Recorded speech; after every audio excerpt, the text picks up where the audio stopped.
Komi pembeni ya kufa. Il se trouve pour lui un ange intercesseur. Ce soir, je suis venu me présenter devant vous comme un ange intercesseur. Aujourd'hui. Today. Miracle ne domaine na yo. Utato sosola kobange silaye. Koboti sabi komba domaine na yo Yesu. En tout cas, tous allés à pasteur Marcelin, Ngaye Kofasema Joseph, na pasteur Marcelin Oyabiso ya Londres. Awa, uti kokuta na pona toke no sala mwa ba course ya boza pano ya pasteur Oyaza ko France. Et puis après wana toke ko sala démarche ya boza salle pona etonga na biso ebanda. Biso yo ba franchi bolingo toujours en avant. Bana ya prophète, le messager pasteur Emmanuel, prophète Emmanuel Dodi, biso ye nakati à Londres na Grande-Bretagne. Na pasteur Marcelin, toza na moto kanaye, toza ko kende, toza la course oil. Tolingi etonga na biso, si tout va bien et banda kala mingi te. Bolingo toujours. Zamba pambola bino. Toujours. Zamba pambola tous les affranchis. Attends.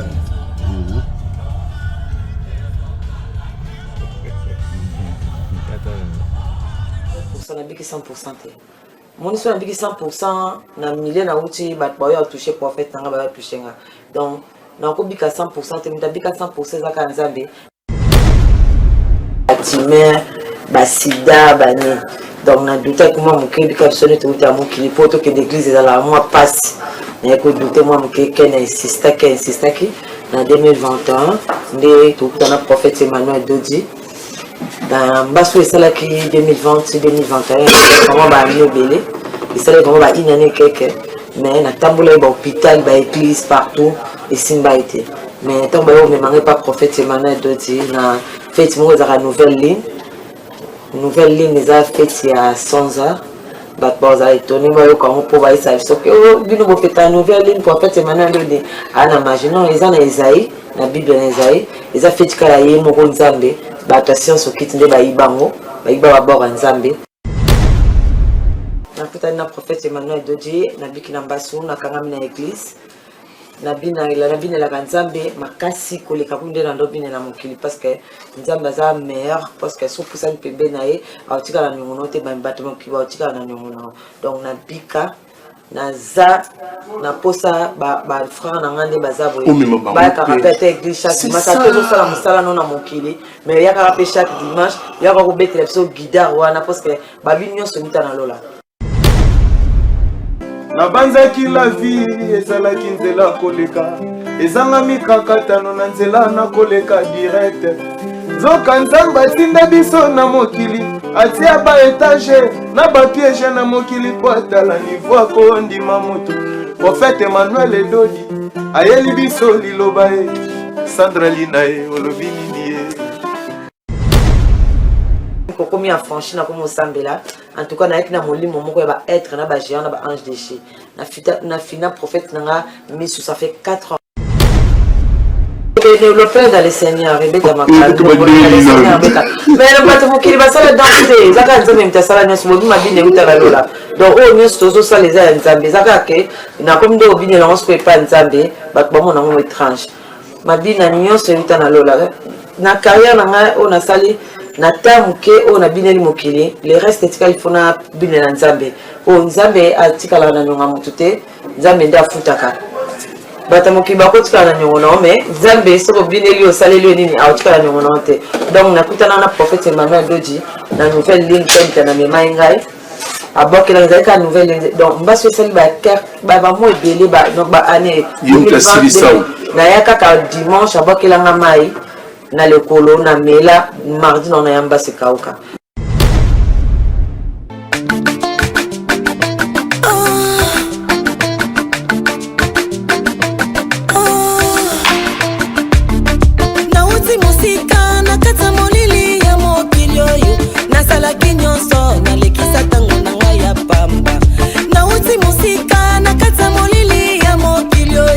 Nasala kinyo so na lekisa tanga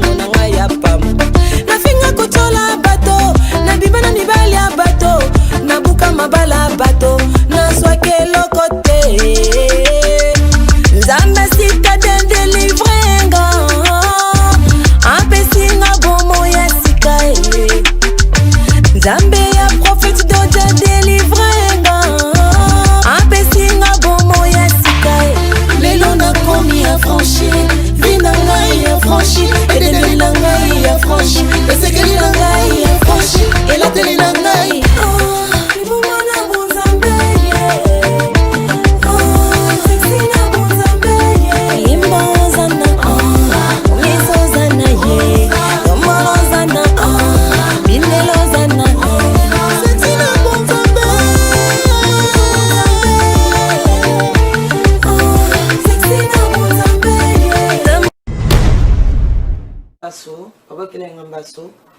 Après 6 mois, et ça était ici là.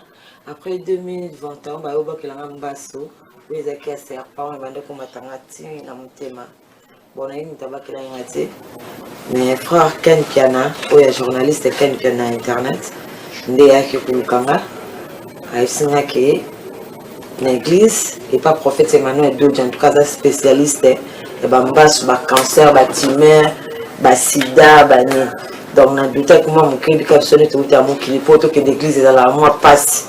Mais écoute, douté moi, je insiste qui en 2021, tout le prophète Emmanuel Dodi. Dans Basso et celle qui 2020, 2021, vraiment bah belé. Et ça vraiment une année quelque. Mais na tabula hôpital, église partout et simba été. Mais tant que on ne manque pas prophète Emmanuel Dodi, na fait moi dans la nouvelle ligne. Nouvelle ligne les a fait il y a 100 ans. Bah ça étonné moi quand on peut ça so que oh nous on fait une nouvelle ligne prophète Emmanuel Dodi. Ah na imaginons les ans na Isaïe, na Bible na Isaïe, les a fait kalaye mo Nzambe, bah attention so kit nde ba ibango, ba iba ba Nzambe, mais prophète Emmanuel. Ah oui, il y a journée. Fait il y a 100 ans, nouvelle ligne. Ah ok. Donc parce que bon on tranche mis surtout dans la chaque mois tu fais ta nouvelle ligne. Il y a fait mon nouvelle ligne ou à tous ans malade ndenge à tous ans tumeur sida mbasu tout na ba pia ba piaka nous sera plus malade cause un peu pia que ça robela pour ceux qui ont là aux bonne santé mais ceux qui ont piaka comme quoi ceux qui ont piaka aux bela ceux qui pauvres ils ont bon dans les malades donc tu ne sais pas Babi Manzoni le policier intelligent il travaille en ville. Watam Sarabana n'est la français n'est Babi Mantoni. Mimi Langa n'est pas prophète Dodi. Oui, prophète Dodi Mingi, Emmanuel. Je l'apprécie beaucoup dans Ndawani Mingi. Mais Tony, il faut que tu émission on a type de prophète Emmanuel Dodi. Il n'y a pas linga comme Mingi. Il y a son nom. Banda ba émission soit pour na kina les kabay que ça n'est pas Tony té. Il n'y a pas linga comme Mingi. Mais sur une photo ça émission Mobimba. Oui, mais oui, que ça me dit que les Canadiens ont quitté. On met sur espace. Parce qu'on fout espace sur le moment qui voit. En fait, qui semble. Tu sais ce que tu fais là. Dieu va te bénir parce que pratiquement, tu fais partie des gens au bon Matsaloku Mwanzambe. Ce qu'on tamo, ce qu'on a pour Kumisa, prophète en haut. Oazo Samusala Kitoko. Oazo Kanisa Bato Baosala Pembeni Naye. On dira que Ken Piana. Hasard. Bien. Ken Piana, c'est le Jeep à $23,000 na le Pango. Le Pango côté Banane. Bon, on a pris la semaine à Jeep. Prophète Emmanuel Dodi Aza bon, après ça va tenir, c'est ça qu'a bisonné Kente. So on nous a l'église au Satnani. Naza na évangélisation, naza ambassadrice. Nzambe na sala musala na église dans les cas d'émission na kenda orphelinat tu prophète. Ah, ce sont les images. Merci Fiesta. Moi l'image dans l'église. Nous avons quatre danses l'église oui, il y a. Mais va lui m'a dit ça mon kilito Nzambe. Ya Tony, ba lui m'a dit uta na lola. Nzambe créa dans na bato mon kilba créa danser tous les danses uta na lola. Mon ndé na lobi na mokili makasi ba ba ndoko bo felistenga ba changa ba bomba benga ba la reine de l'hôtel ba sanda na ba beauté.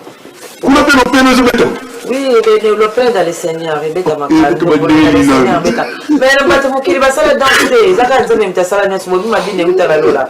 Donc oh nous tozo ça les a nzambe, ça que na comme do bine la on se pas nzambe, ba ba mon amour étrange. Ma bine nyo se uta na lola. Na carrière na nga on a sali na tamuke on a bine li mokili, les restes etika il faut na bine na nzambe. Oh nzambe atika la na nyonga mutute, nzambe nda futaka. batamoki bakotika na nyongono mais Nzambe soko bineli osaleli nini aotika na nyongono te donc nakutana na prophète Emmanuel Dodi na nouvelle ligne qui na memai ngai abok la nzaka nouvelle ligne donc mbasi sali ba cœur ba mo ebele ba donc ba année na yaka ka dimanche abok la ngamai na lekolo na mela mardi na yamba se kauka nabi pourquoi pas na karama na Nzamba prophète Emmanuel Dodi te na karama na Nzamba prophète Emmanuel Dodi ça fait 4 ans dans l'église ba Emilie nga ba sekinga ba bia pa Nzambe kuna oko kia kezala makasi c'est le comment le peso kende ouais bat mingi ba sambela ba souffwa ka bazala pia kamena yo comme na église na biso prophète na biso Emmanuel Dodi donc ye aiba ki valeur nanga ayo na 4 ans en tout cas salaire il y a bien on a un salaire de $1000 $1000 et Martin de Siko on a $1000 et Martin de $1000 en tant que qui en tant qu'évangéliste vous êtes évangéliste oui nous sommes évangéliste na sala ba émission ba église na tambola patron na évangéliser les hommes ça la passer yo bi mutu so bongo la mte meza facilité surtout nga Sandra na ko bongo la mte ma ko vanda 4 ans na église prophète Emmanuel de avant de singa iza chakate po nga mutu nazaki na uti mokili na ba géant ba être ba ange déché pour na ko vanda sanga na église bongo le sanga mte meza ipambate vous avez fait faux esprit na zalai ko na zalai mutu asona pa pamba parler na Sandra Lina le royaume mutu tumbolo boraki Sandra Lina star na biso quoi voilà habité tout ça babiloko toujours bimisa na départ unique c'est bon parce que départ unique il maintenant quelques jours oui et ça la vient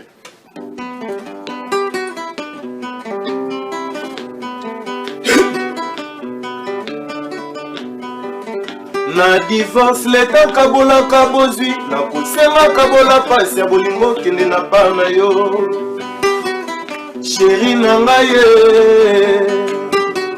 yaka kotala irbe mugibiana alenzama yaka komona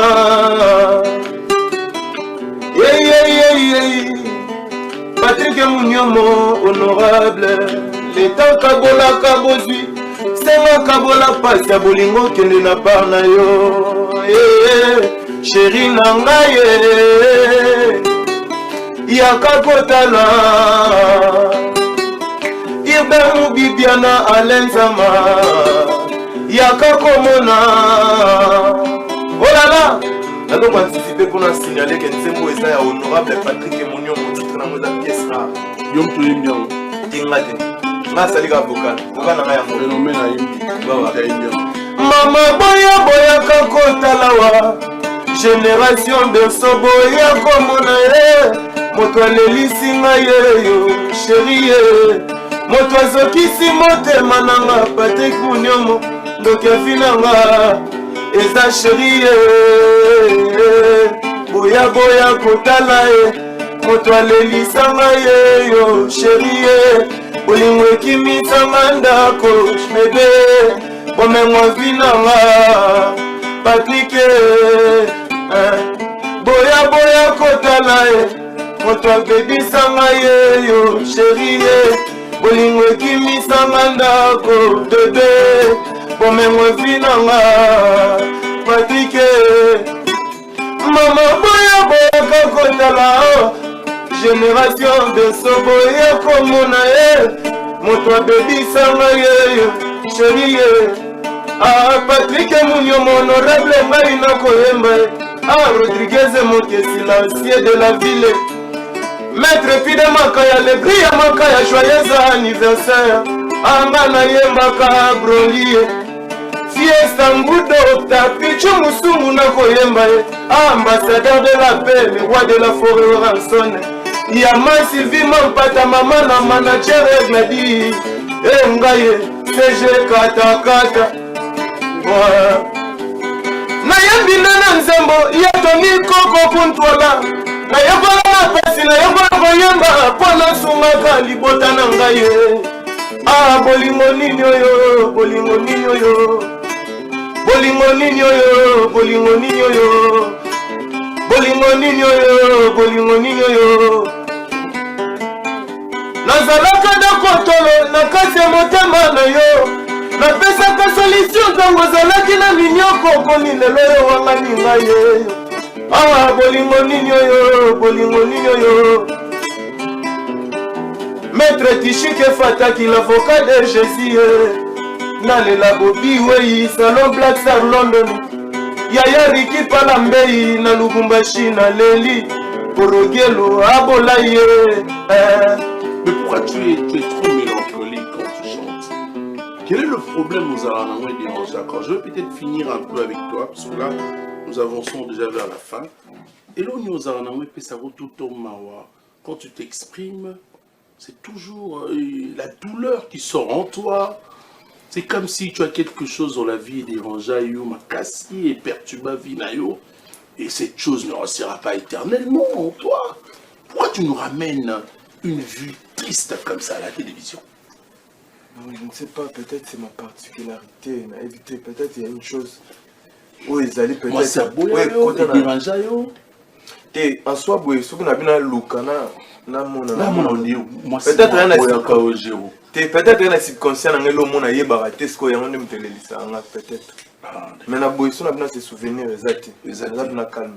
Les parents sont en vie. Ouais, ils sont. Ok.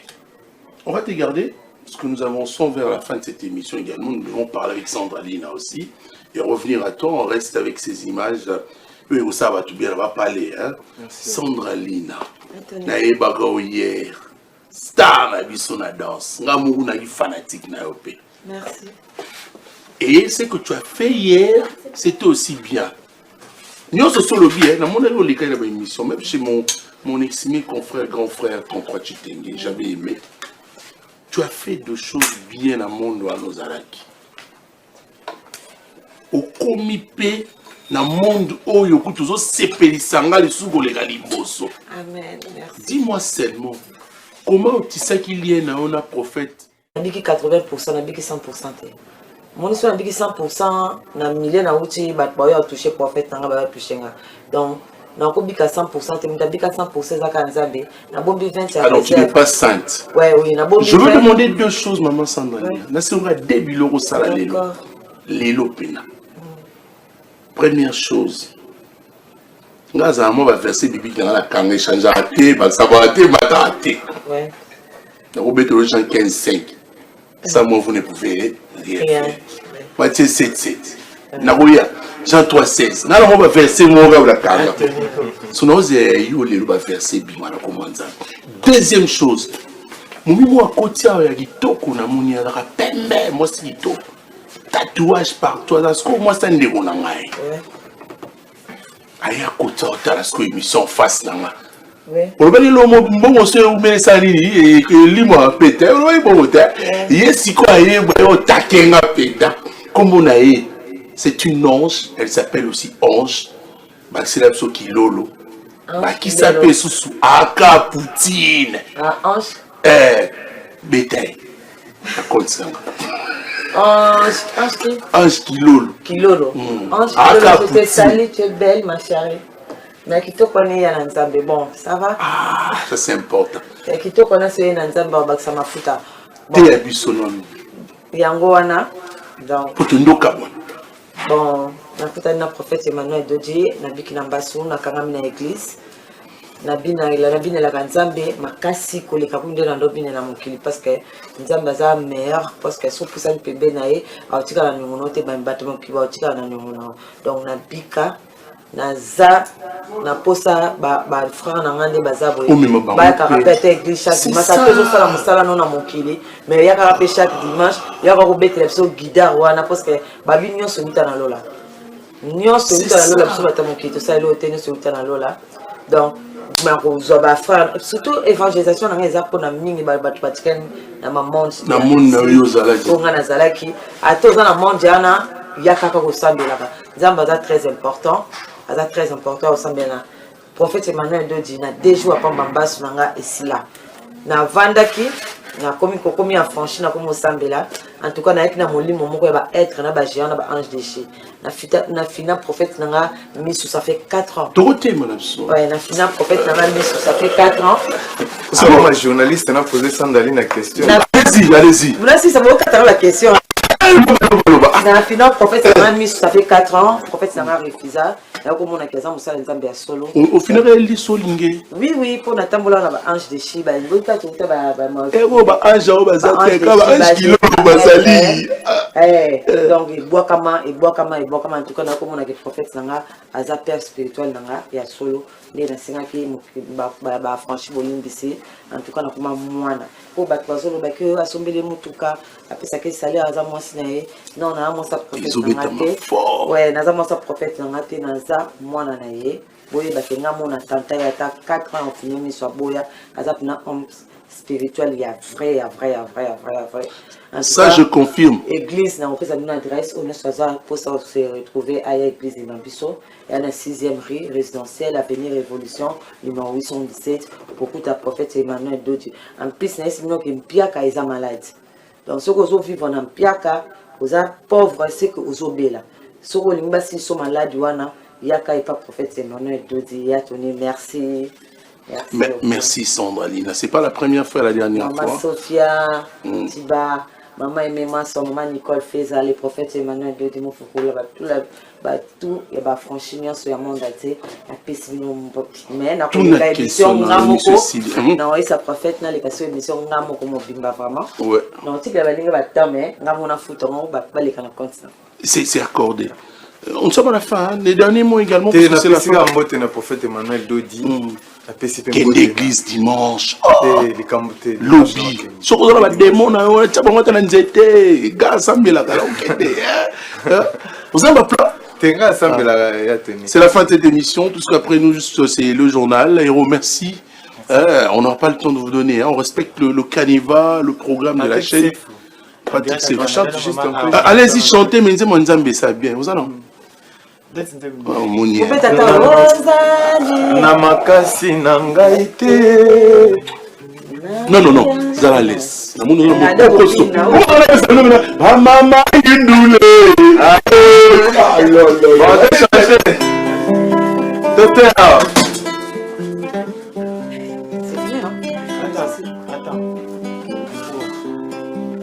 Nabanzaki la vie ezalaki nzela koleka ezanga mikakatano na nzela na koleka direct zoka nzambe atinda biso na mokili atia ba etage na bapiege na mokili po atala nivo akondima moto prophète Emmanuel Dodi ayeli biso liloba e Sandra Lina e olobi nini